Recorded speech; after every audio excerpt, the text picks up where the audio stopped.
Wabarakatuh. Saya Muhammad Nabil Pambudi akan mempresentasikan untuk soal UTS nomor satu atau mempresentasikan tugas PowerPoint kelompok atau statistika bagian case-based analysis.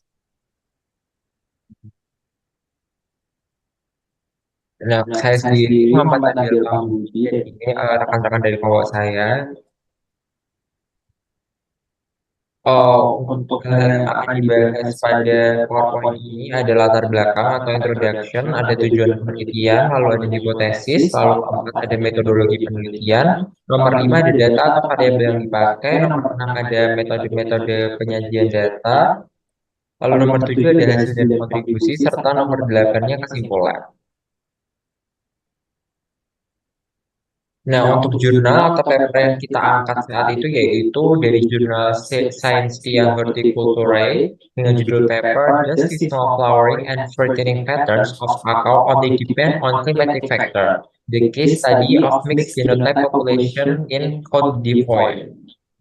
Jadi secara garis besar, paper ini akan dijelaskan di latar belakang.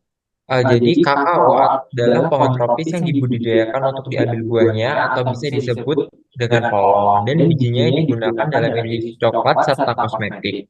Literatur mengenai fenologi atau ilmu yang mempelajari tentang pengaruh iklim terkait pembungaan pohon kakao masih langka, sehingga sebagian besar penelitian akan berfokus pada pengaruh faktor iklim untuk mengetahui apakah pembungaan dan pembuahan kakao hanya dipengaruhi faktor iklim. Jadi, jurnal atau paper ini secara garis besar akan membahas atau meneliti apakah pembungaan dan pembuahan dari pohon kakao itu hanya dipengaruhi oleh faktor iklim atau itu hanya dari perbedaan varietasnya saja seperti itu. Nah, curah hujan atau pola iklim sering dianggap sebagai faktor yang paling penting dalam mengendalikan waktu dan intensitas pembungaan. Pada kakao, peran faktor endogen atau faktor bawaan dalam mengendalikan fenologi pembungaan seringkali diabaikan karena pola iklim ini dianggap sebagai faktor pendorong utama. Sehingga paper ini melakukan penelitian untuk mengetahui apakah pembungaan dan pembuahan kakao hanya dipengaruhi oleh faktor iklim atau ada faktor yang lain. Nah, lanjut untuk metodologi penelitian, untuk meneliti variasi musim berbunga dan berbuah tanaman kakao, yakni apakah pembungaan dan pembuahan kakao hanya dipengaruhi oleh perubahan iklim, serta untuk mengeksplorasi pengendalian endogen dan eksogen dalam asu.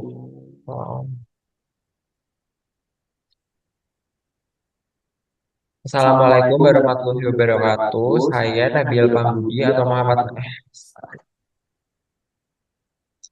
Assalamualaikum warahmatullahi wabarakatuh. Saya Muhammad Nabil Pambudi dari Teknologi Industri Pertanian akan melakukan jawaban.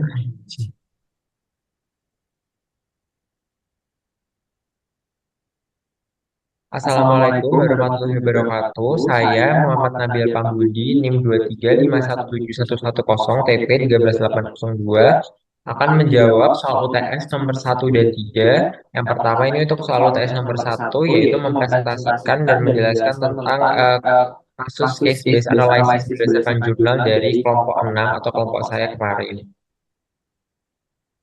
Ini untuk saya dan rekan-rekan saya. Lalu untuk yang akan dibahas pada PowerPoint ini ada latar belakang atau introduction, lalu ada tujuan penelitian, lalu ada hipotesis, lalu dilanjut metodologi penelitian, lalu dilanjut data atau variabel yang dipakai, lalu dilanjut metode-metode penyajian data, hasil dan kontribusi, serta kesimpulan di akhir. Untuk judul jurnal atau paper yang kita pakai itu dari jurnal Scientia Horticulturae dengan judul paper atau research paper The Seasonal Flowering and Fruiting Patterns of Cacao Only Depend on Climatic Factors, the Case Study of Mixed Genotype Population in Côte d'Ivoire. Nah, untuk latar belakangnya, kakao atau kakao theobroma adalah pohon tropis yang dibudidayakan untuk diambil buahnya atau bisa disebut dengan polong. Lalu bijinya digunakan dalam industri coklat serta kosmetik. Literatur mengenai fenologi atau ilmu yang mempelajari tentang pengaruh iklim terkait pembungaan pohon kakao masih langka, sehingga sebagian besar penelitian akan berfokus kepada pengaruh faktor iklim untuk mengetahui apakah pembungaan dan pembuahan kakao hanya dipengaruhi oleh faktor iklim. Jadi secara garis besar apa yang diteliti dan apa isi dari paper ini yaitu tentang apakah faktor iklim itu mempengaruhi pembungaan dan pembuahan kakao dan apakah pembungaan atau pembuahan kakao hanya dipengaruhi oleh faktor iklim atau bisa juga dipengaruhi oleh faktor seperti perbedaan varietas kakao yang ditanam. Curah hujan atau pola iklim atau juga bisa disebut dengan kelembapan tanah seringkali dianggap sebagai faktor penting yang mengendalikan waktu dan intensitas pembungaan. Pada kakao, peran faktor endogen atau faktor bawaan seperti genetik atau varietas dalam mengendalikan teknologi pembungaan juga masih sering diabaikan karena di sini pola iklim dianggap sebagai faktor pendorong utama, sehingga pada paper ini akan dibahas dan dilakukan penelitian untuk mengetahui apakah pembungaan dan pembuahan kakao hanya dipengaruhi oleh faktor iklim saja.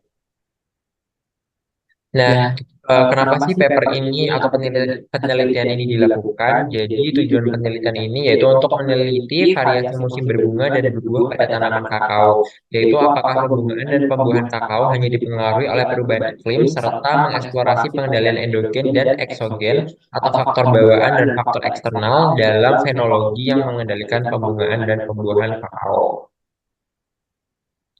Nah, hipotesis pada paper ini yaitu pola reproduksi atau pembungaan dan pembuahan musiman pohon kakao itu dapat bervariasi antara pohon-pohon kakao di suatu kebun berdasarkan faktor internal yaitu yang jelas karena perbedaan genotype, gen atau varietas antar pohon kakao, serta pola reproduksi ini juga dipengaruhi oleh berbagai faktor eksternal selain perubahan iklim. Jadi hipotesisnya untuk pola reproduksi kakao itu bisa dipengaruhi dua faktor yaitu faktor internal atau gen dan faktor eksternal atau lingkungan. Lalu metodologi penelitian yang dipakai pada paper atau penelitian ini yaitu dilakukan metode penelitian kuantitatif yaitu dengan mengontrol variabel-variabel tertentu dalam eksperimen untuk diambil sampelnya untuk diuji pada hipotesisnya. Penelitian ini dilakukan di perkebunan kakao komersial di wilayah Gagnoa, Pantai Gading. Untuk metodologi penelitiannya, yang pertama ada perlakuan bahan tanaman. Pohon kakao akan diteliti dan ditanam pada tahun 2010 di bawah sinar matahari penuh dengan jarak tanam yang teratur yaitu 3 kali 3 meter. Lalu setiap pohon ditanam dari bibit yang asal-usulnya tidak jelas atau random, terdiri dari campuran hibrid Ginoter Amazon hulu, hilir, atau Tritario Afrika. Lalu setiap pohon akan dipupuk sekali dalam setahun dengan 150 gram pupuk NPK yang dilengkapi dengan unsur hara mikro. Lalu pemangkasan akan dilakukan setiap tahun selama bulan Februari sampai Maret untuk mengurangi kepadatan dedaunan dan persaingan dengan pohon di sekitarnya. Pemangkasan juga dilakukan setiap bulan. Lalu perawatan sanitasi dengan insektisida dan fungisida dilakukan pada bulan Juni, Juli, dan pada bulan Desember sampai Januari. Lalu dilanjut pada bulan September sampai Oktober. Lalu untuk pengambilan sampel akan diambil 120 sampel pohon kakao yang dipilih sebagai sampel di area perkebunan seluas 5 hektar. Nah, lalu variabel-variabel apa saja sih yang digunakan? Yang pertama adalah jumlah bunga pada batang dan cabang pohon kakao saat bunga mekar atau mendekati mekar. Sumber datanya didapatkan dari data primer karena didapat dari eksperimen langsung, jenis datanya kuantitatif, discrete, dan time series based data. Kenapa data ini digunakan? Karena data jumlah bunga pohon kakao diambil untuk mengamati bagaimana jumlah bunga yang dihasilkan pada pohon kakao berubah seiring pergantian musim yang bisa memberikan informasi tentang apakah siklus pembungaan tahunan pohon kakao dipengaruhi perubahan musim dan iklim. Data jumlah bunga pada pohon kakao juga diambil untuk menganalisis hubungan antara jumlah bunga dengan variabel lain selain faktor iklim seperti kondisi tanah, pemupukan, pemangkasan, atau perawatan lainnya. Data ini nanti akan disajikan dalam tabel dan chart untuk membuktikan hipotesisnya. Lalu yang kedua diambil juga jumlah buah kakao yang dihasilkan atau perhitungan buah kakao mingguan yang dipanen dengan panjang minimal 15 cm. Tidak termasuk buah muda yang layu atau disebut dengan istilah carols. Sumber datanya data primer karena didapat dari eksperimen langsung, lalu jadi datanya kuantitatif, discrete, dan time series based data. Kenapa data ini diambil? Karena data jumlah buah kakao dalam penelitian ini adalah merupakan indikator utama dari keberhasilan proses pembungaan dan pembuahan pada pohon kakao. Pengamatan terhadap jumlah buah ini akan memberikan informasi mengenai pola reproduksi musiman serta respon tanaman terhadap kondisi lingkungan serta variasi genetik di dalam populasi kakao di kebun tersebut. Data ini digunakan untuk mengetahui korelasi atau pengaruh tentang bagaimana faktor-faktor seperti curah hujan mempengaruhi reproduksi atau pola reproduksi yang disajikan dalam bentuk tabel dan chart, serta untuk menguji hipotesis tentang kendali endogen atau faktor internal dalam pola pembungaan dan pembuahan kakao. Lalu ada juga data variabel data akumulasi curah hujan. Data ini berasal dari data primer atau sumber data primer karena didapatkan dari eksperimen langsung. Jenis datanya kuantitatif, discrete, dan time series based data. Alasan kenapa data ini diambil karena data akumulasi curah hujan diambil untuk memahami pengaruh faktor lingkungan selain perubahan iklim, khususnya curah hujan terhadap pola pembungaan dan produksi buah kakao. Data akumulasi curah hujan diambil untuk menganalisis hubungan antara curah hujan dan pembungaan serta pembuahan sehingga dapat dilakukan analisis terkait seberapa besar jumlah curah hujan yang berperan dalam variasi pola reproduksi pohon kakao. Nah, lalu data-data tadi akan disajikan dalam beberapa metode atau bentuk penyajian data. Yang pertama ada bentuk tabel seperti ini. Nah, tabel tadi menunjukkan data-data terkait penelitian mengenai pembungaan dan produksi buah pada pohon kakao. Tabel ini berisi data akumulasi curah hujan atau data yang mencerminkan jumlah total hujan yang diukur selama masing-masing musim, itu dari musim 1 sampai musim 8 di lokasi penelitian, dan digunakan untuk memahami bagaimana sih kondisi cuaca, terutama curah hujan yang dapat mempengaruhi proses pembungaan dan pembuahan pohon kakao. Lalu ada juga data pembungaan mahkota atau crown flowering atau indeks pembungaan mahkota pada pada kakao dengan keterangan min max itu tentang rentang nilai indeks pembungaan mahkota atau rentang minimum dan maksimum pembungaan mahkota yang tercatat selama musim tersebut. Lalu ada min atau nilai rata-rata dari indeks pembukaan mahkota. Lalu ada CV atau koefisien variasi yang mengindikasikan seberapa besar variasi pembungaan mahkota yang relatif terhadap rata-ratanya. Nah, semakin tinggi CV-nya, maka semakin besar variasi antara pohon-pohon yang diteliti. Lalu ada juga data tentang pembungaan batang atau crown flowering dengan keterangan yang sama seperti pembungaan mahkota. Lalu ada juga produksi polong atau pot production dengan keterangan yang sama. Tabel ini akan membantu menunjukkan hubungan antara curah hujan kumulatif dan pola pembungaan serta produksi polong pada pohon kakao, serta nilai rata-rata dan koefisien variasi membantu mengindikasi konsistensi dan variasi pembungaan serta jumlah produksi polong dari musim ke musim, serta menunjukkan juga perbedaan antara dua kelompok musim, yaitu A untuk musim ganjil dan B untuk musim genap. Lalu yang kedua ada scatter plot vertikal atau grafik scatter plot vertikal dengan regresi. Nah, scatter plot sendiri adalah grafik yang menampilkan hubungan antara dua variabel dengan menempatkan titik-titik pada suatu bidang koordinat. Untuk setiap titik ini mewakili nilai satu variabel di suku X dan satu variabel pada suku Y. Dalam penyajian data di paper ini, grafik scatter plot menunjukkan hubungan antara kumulatif rainfall atau curah hujan kumulatif dengan berbagai indeks seperti standar deviasi dari crown flowering, standar deviasi dari trunk flowering, serta standar deviasi dari produksi polong. Garis merah yang nampak di situ digambarkan pada scatter plot adalah garis regresi linear yang digunakan untuk memperkirakan atau menunjukkan tren dalam data. Koefisien determinasi R kuadrat dan nilai P yang disertakan dalam grafik juga menggambarkan seberapa baik garis regresi ini cocok dengan data dan signifikasi statistikanya. Semakin dekat nilai regresi ke angka 1 berarti semakin cocok untuk pembungaan dengan curah hujannya, seperti itu.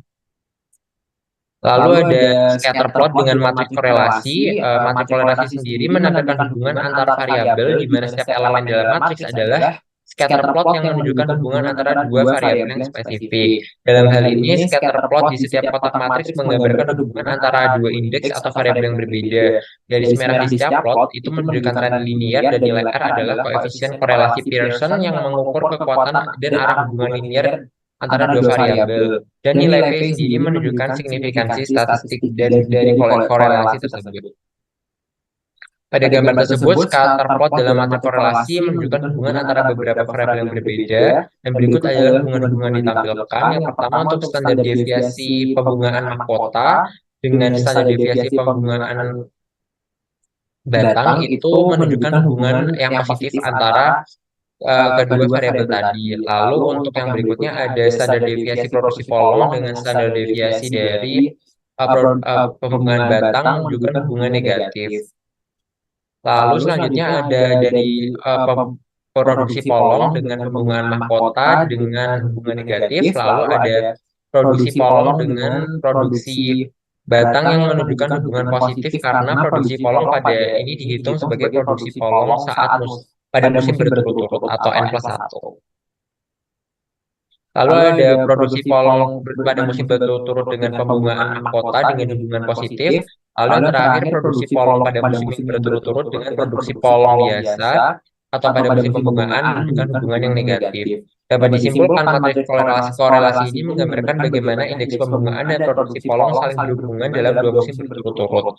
Nah, apabila hubungan itu positif, berarti peningkatan dalam satu variabel cenderung diikuti dengan peningkatan variabel lainnya. Dengan hubungan negatif menunjukkan bahwa peningkatan satu variabel cenderung diikuti dengan malah penurunan pada variabel lain. Lalu yang keempat ada scatter plot mode vertikal. Scatter plot digunakan untuk menampilkan hubungan antara dua variabel numerik dalam gambar tersebut. Sumbu horizontal atau sumbu X dan sumbu vertikal atau Y mewakili masing-masing dua variabel yang berbeda. Dalam hal ini bisa disebut BBI underscore S underscore norm dan auto.conf. Setiap titik pada plot memberikan nilai-nilai pasangan dari dua variabel untuk satu individu atau objek yang dalam konteks ini adalah pohon kakao. Selain itu, ukuran titik atau diameter dalam diagram pencar menggambarkan nilai variabel ketiga yang dalam gambar ini adalah jumlah bunga atau buah yang diproduksi pohon selama 8 musim. Nah, dalam scatterplot tersebut terdapat beberapa hubungan yang bisa diamati antara variabel-variabel disajikan, di antaranya untuk pembungaan mahkota dengan pembungaan mahkota atau BBI non X dengan auto Y menunjukkan bahwa pola pembungaan relatif teratur karena ditandai dengan sedikit variabilitas di sekitar tren linier. Lalu nilai sumbu Y yang merendah atau mendekati min 1 menunjukkan adanya pola bolak-balik yang kuat. Dari plot ini tampak bahwa banyak pohon yang memiliki pembungaan mahkota yang rendah mengindikasikan pola pembungaan yang teratur di banyak pohon, tetapi ada beberapa pohon dengan nilai auto.conf yang rendah yang menunjukkan pola pembungaan yang bolak-balik. Lalu ada hubungan untuk pembungaan batang itu sama seperti gambar A menunjukkan pola pembungaan batang yang teratur, lalu menunjukkan pola pembungaan yang bolak-balik di sumbu Y, dan dari scatter plot ini tampak bahwa sebagian besar pohon memiliki pembungaan batang yang rendah menunjukkan pola pembungaan batang ini menggunakan pola bolak-balik. Lalu yang ketiga, untuk yang produksi polong menunjukkan pola produksi polong yang teratur. Ada juga yang menunjukkan produksi polong bolak-balik dan juga ada sebagian besar pohon yang memiliki produksi polong yang rendah. Lalu berikutnya ada scatter plot dengan garis linear. Dalam gambar ini, sumbu X mewakili total produksi polong, sementara sumbu Y mewakili dua deskriptor, yaitu ada untuk pembungaan dan juga produksi polong. Lalu garis tren linier ditampilkan dalam warna merah menunjukkan hubungan linear yang terbaik antara dua variabel di plot. Hal ini memberikan indikasi apakah ada tren naik, turun, atau tidak ada tren sama sekali antara variabel-variabel tersebut. Koefisien korelasi Pearson atau R kecil dan nilai P atau P besar juga ditampilkan yang memberikan informasi tentang kekuatan dan signifikansi statistik dari hubungan antar variabel-variabel tersebut.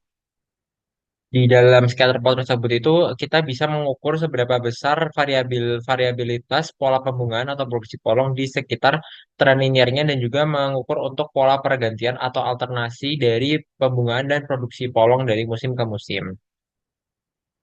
Lalu yang keenam ada scatter plot dengan garis tren linear dan koefisien korelasi. Dalam gambar ini, sumbu X dan sumbu Y mewakili berbagai variabel seperti untuk variabel pergantian untuk pembungaan tajuk dan pembungaan batang serta produksi polong. Garis tren linear yang ditampilkan dalam warna merah dan garis putus-putus menunjukkan hubungan linear terbaik antara dua variabel yang diplot. Garis ini akan membantu kita untuk mengidentifikasi apakah ada tren positif, negatif, atau tidak ada tren sama sekali antara variabel-variabel tersebut. Di sini digunakan garis putus-putus merah untuk menunjukkan tren linier berdasarkan korelasi Pearson yang diperoleh dari keseluruhan hasil data. Sedangkan tren linear pada titik-titik yang berwarna biru menunjukkan hasil korelasi dari subkelompok tertentu. Lalu di sini koefisien korelasi Pearson atau R kecil memberikan informasi tentang kekuatan dan arah hubungan linier antara dua variabel. Nilai R atau korelasi Pearson sendiri ini berkisar antara -1 untuk hubungan negatif sempurna hingga +1 untuk hubungan positif sempurna. Sedangkan nilai 0 akan menunjukkan tidak ada hubungan linier. Lalu nilai P atau P besar memberikan informasi tentang signifikansi statistik dari hubungan tersebut. Nilai P yang rendah atau kurang dari 0,05 biasanya menunjukkan bahwa korelasi yang diamati tidak mungkin terjadi secara kebetulan. Lalu yang ketujuh ada diagram diagram batang atau bar and plot box plot. Untuk gambar A1 atau yang di atas menunjukkan penggunaan box plot untuk menampilkan distribusi frekuensi minggu-minggu yang dihabiskan dalam episode pembungaan antara dua musim atau season A dan season B untuk pembungaan pada mahkota dan pada batang. Box plot ini menunjukkan nilai median, kuartil atas dan kuartil bawah, serta nilai-nilai outlier pada data yang memberikan gambaran visual mengenai variasi data antar musim. Gambar A1 menggunakan box plot untuk membandingkan distribusi frekuensi minggu pembungaan antara dua musim untuk pembungaan mahkota dan juga pembungaan batang. Nah, untuk yang bawah atau gambar A2 itu menggunakan bar plot untuk menampilkan frekuensi tingkat intensitas maksimum untuk pembungaan yang diamati pada suatu musim yang dipisahkan berdasarkan tiga kategori yaitu berdasarkan dua kategori yaitu mahkota atau crown dan batang atau terang untuk dua musim, ada musim A dan musim B. Bar ini memberikan representasi visual dari distribusi frekuensi untuk kategori atau nilai tertentu dalam hal ini yaitu intensitas pembuangan. Pada gambar ini menggunakan barcode untuk menggambarkan frekuensi intensitas pembungaan maksimum yang akan diamati pada dua musim yang berbeda. Lalu ada grafik garis atau line graph. Dalam penyajian menggunakan data grafik garis ini ada beberapa hubungan yang dapat disimpulkan yaitu ada tiga hubungan temporal yang komparatif dan juga hubungan pola. Hubungan temporal yaitu grafik menunjukkan perubahan nilai sepanjang waktu atau musim yang memperlihatkan bagaimana setiap pola berubah dari musim ke musim. Lalu hubungan komparatif yang memiliki tiga pola berbeda ada alternatif, irregular, dan juga regular yang disajikan bersama menandakan adanya perbandingan langsung antara ketiganya. Lalu ada hubungan pola yang secara garis menunjukkan pola yang berbeda. Yang pertama ada alternatif yang itu fluktuasi naik turun teratur, irregular yaitu yang perubahan tidak beraturan, serta regular yang memperlihatkan perubahan yang lebih stabil dan konsisten. Lalu dalam grafik ini juga menunjukkan hubungan intensitas, yaitu tinggi rendahnya titik pada grafik yang menunjukkan intensitas atau besaran nilai pada setiap musim. Lalu ada hubungan tren, yaitu yang meskipun ada fluktuasi, kita tetap bisa melihat tren umum dari setiap polanya. Misalnya, apakah trennya cenderung naik, turun, atau tren stabil dalam jangka panjang. Lalu terakhir ada hubungan siklis, terutama pada pola alternatif yang terlihat adanya pengulangan pola naik turun yang menunjukkan adanya suatu siklus. Dari grafik ini memungkinkan untuk menganalisis mendalam tentang bagaimana ketiga pola ini bisa berinteraksi, berubah, dan juga berbeda satu sama lain sepanjang musimnya. Nah, dari paper ini menghasilkan bahwa ditemukan pergantian antara panen utama dan pertengahan yang diamati pada skala kebun tidak mencerminkan kebiasaan pohon individu. Hanya ada 19% pohon yang tidak menunjukkan pola produksi buah yang bergantian dengan jelas. Pola produksi buah yang tidak teratur atau bergantian ini terkait dengan variasi berbunga pada batang pohon. Sementara bunga di bagian tajuk atau mahkota lebih konsisten antara di musim-musim yang berurutan. Lalu untuk kontribusi dari penelitian ini adalah memberikan pemahaman bahwa pola pembungaan dan pembuahan pada pohon kakao dapat membantu untuk mengoptimalkan strategi produksi dengan menekankan pentingnya pertimbangan faktor arsitektur dan fisiologis. Dua hal tersebut dapat berperan untuk meningkatkan hasil dan efisiensi dari budidaya kakao. Lalu kesimpulan dari seluruh rangkaian atau seluruh penjelasan tadi adalah terdapat variasi atau perbedaan yang signifikan dalam pola pembungaan dan pembuahan musiman pada pohon kakao yang telah diteliti. Hasil ini mendukung hipotesis bahwa pola reproduksi musiman dapat bervariasi di antara pohon-pohon kakao di dalam kebun yang memiliki genotipe campuran. Variasi atau perbedaan pola reproduksi ini disebabkan oleh faktor endogen atau genetik dan faktor eksogen atau lingkungan. Selain perubahan iklim seperti curah hujan dan lain-lain, keduanya memiliki peran yang sama untuk mengendalikan pola pembungaan pada skala individu dan populasi pohon kakao. Jadi, kesimpulan ini menjawab hipotesis di mana tadi hipotesis di awal disebutkan bahwa pembungaan dan pembuahan kakao dipengaruhi dua faktor, yaitu faktor internal atau gen dan faktor eksternal atau perubahan iklim, dan dijawab pada kesimpulan bahwa memang kedua faktor tersebut mempengaruhi pola reproduksi pohon kakao. Lalu untuk kesimpulannya, terdapat tiga jenis penyajian data yang divariasikan. Tiga jenis data ini umumnya yaitu ada tabel, scatter plot, dan chart. Lalu spesifiknya yang telah dijelaskan tadi ada tabel, grafik scatter plot model vertikal dengan regresi linear, scatter plot dengan matriks korelasi, lalu ada scatter plot mode vertikal, ada scatter plot dengan garis linear, ada scatter plot dengan garis trend linear dan koefisien korelasi, lalu ada diagram batang, ada bar dan box plot, serta diagram garis. Sekian presentasi dari saya untuk soal nomor satu. Terima kasih. Baik, untuk nomor tiga atau reflective assessment akan dijelaskan dengan eh, PowerPoint berikut. Nah, untuk soal dari reflective assessment sendiri yaitu saya diminta untuk menuliskan peningkatan pengetahuan dan keterampilan saya setelah mempelajari materi statistika bagi pemahaman dalam bidang saya di teknologi industri pertanian. Untuk menjawab pertanyaan ini, saya membagi jawaban saya ke dalam tiga bagian yang bisa dilihat di dalam table of content, yaitu ada latar belakang yang berisi mengapa statistika penting bagi teknologi pertanian, lalu dilanjut pembahasan yaitu tentang peningkatan pengetahuan dan keterampilan saya setelah mempelajari statistika, lalu ditutup dengan penerapan ilmu statistika sebagai mahasiswa atau dari sudut pandang mahasiswa dan kesimpulan akhir. Yang pertama yaitu pendahuluan atau latar belakang. Di sini telah disebutkan oleh Dr. Zainuddin Rahman pada tahun 2016 bahwa secara garis besar statistika adalah ilmu yang mempelajari tentang bagaimana merencanakan, mengumpulkan, menganalisis, serta menginterpretasi dan merepresentasikan data. Ilmu statistika sendiri memiliki peran yang sangat penting dalam teknologi pertanian atau pertanian modern, atau bisa disebut juga pertanian berbasis teknologi, karena pertanian berbasis teknologi semakin mengandalkan data untuk mengoptimalkan produksi, meningkatkan efisiensi, dan juga meminimalkan resiko yang bisa terjadi di dalam industri pertanian.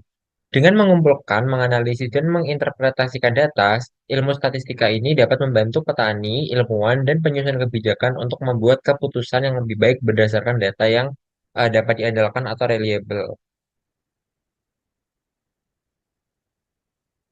Nah, lalu berikutnya ini mengapa atau beberapa alasan mengapa ilmu statistika ini penting dalam teknologi pertanian.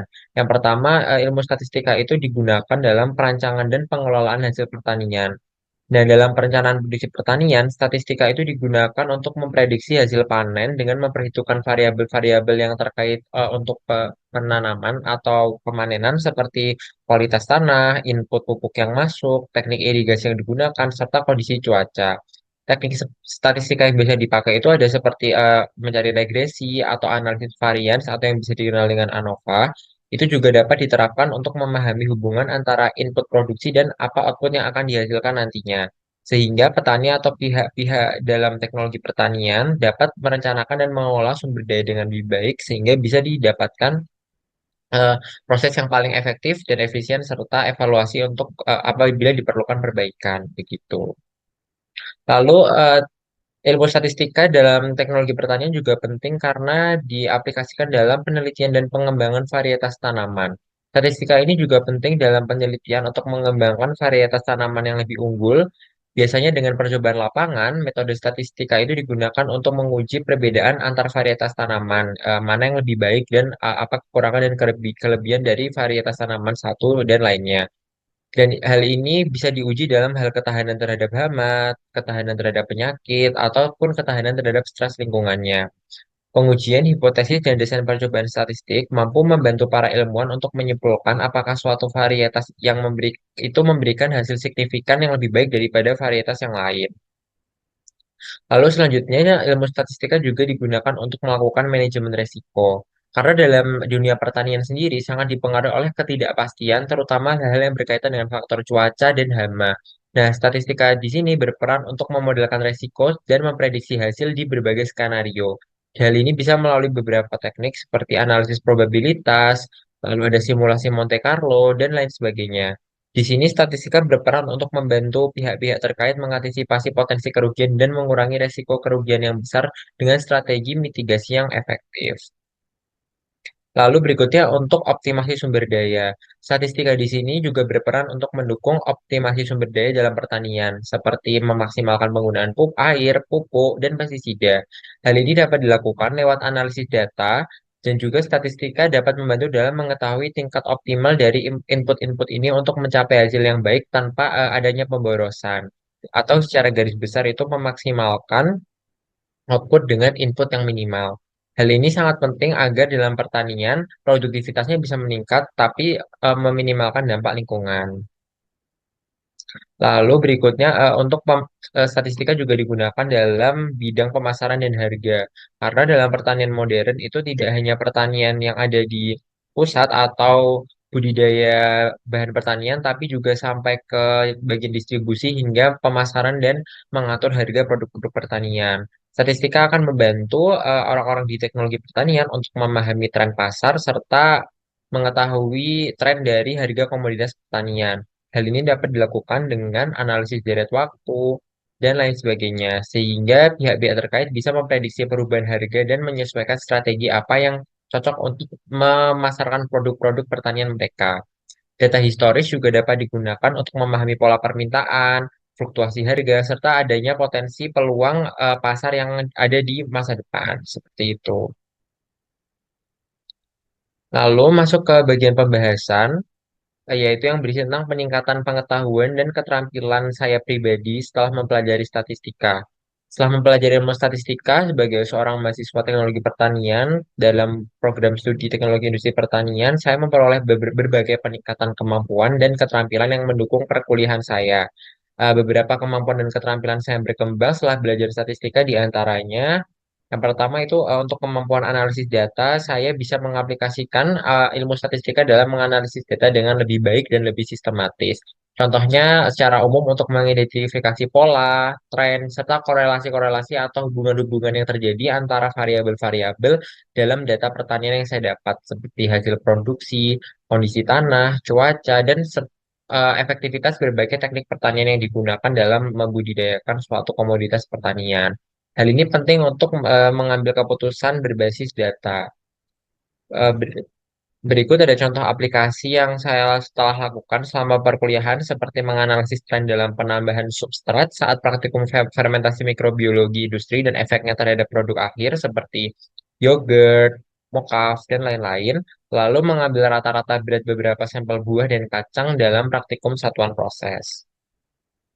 Lalu yang kedua, saya juga merasa statistika ini sangat membantu saya dalam mendesain sesuatu atau saya di sini menyebutnya dengan keterampilan desain eksperimen. Saya mempelajari cara merancang percobaan yang valid dan efektif, termasuk memilih variabel yang relevan dari hasil pengacakan dan pengendalian variabel lain yang bisa mempengaruhi suatu hasil percobaan. Menurut saya, keterampilan ini sangat penting dalam melakukan uji lapangan atau penelitian pertanian. Contoh aplikasi nyatanya itu saya merancang beberapa probabilitas tata letak atau layouting pabrik bapia atau stasiun-stasiun kerja dalam pabrik bapia. Itu saya lakukan dalam praktikum tata letak dan penanganan bahan. Lalu berikutnya saya juga bisa mengambil keputusan sekarang berbasis dengan data.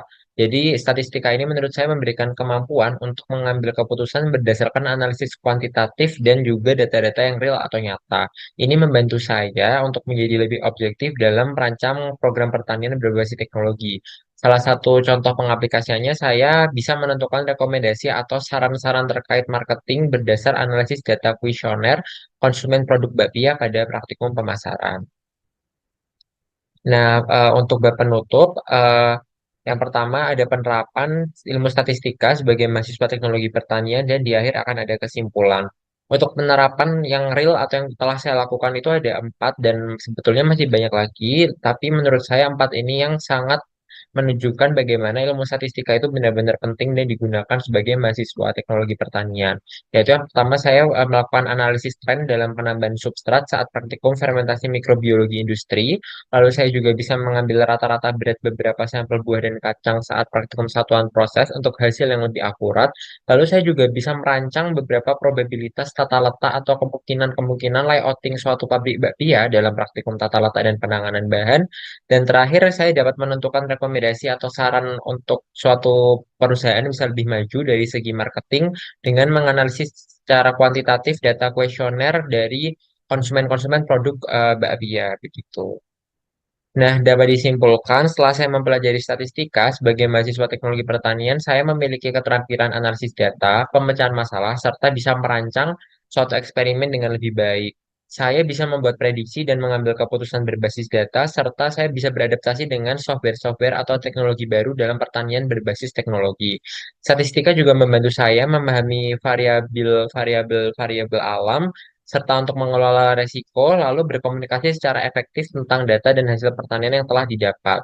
Dan semua keterampilan yang saya dapatkan ini memperkuat kesiapan saya sebagai mahasiswa teknologi pertanian untuk berkontribusi dalam kemajuan teknologi pangan dan pertanian Indonesia. Sekian dari saya, terima kasih.